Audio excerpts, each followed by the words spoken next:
ચાલો મિત્રો, આજે તમને હું પરવરનું શાક બનાવતા શીખવાડું। જો આ પરવરને છાલ કાઢી બી કાઢીને આવી રીતે કાપી લેવાની।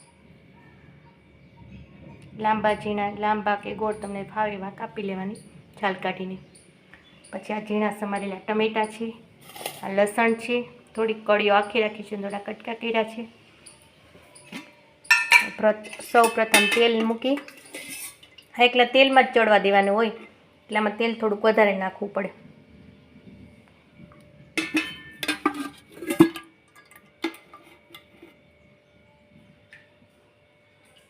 બે પાવડા તેલ નાખ્યું છે।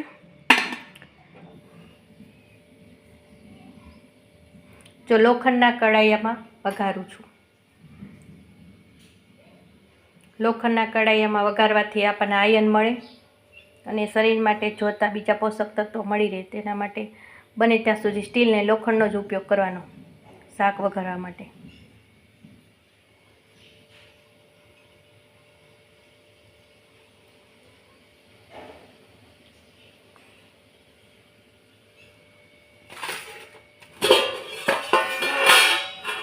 તેલ ગરમ થાય એટલે એમાં હિંગ નાખવાની,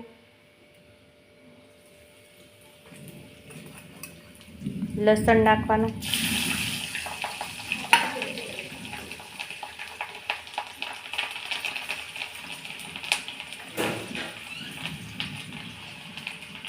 જો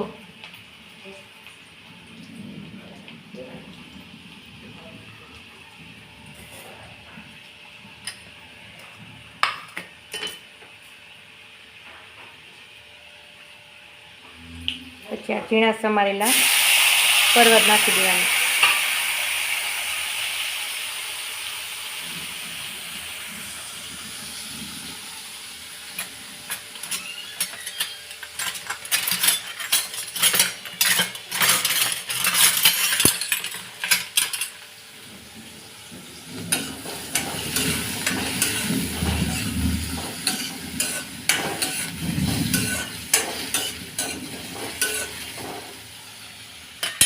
અત્યારે ખાલી મીઠું જ નાખવાનું।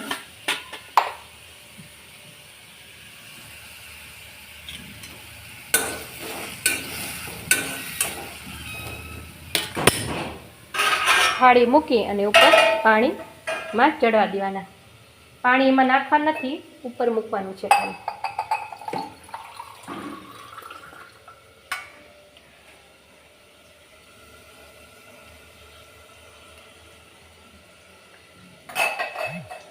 ચડી જાય પછી બધા મસાલા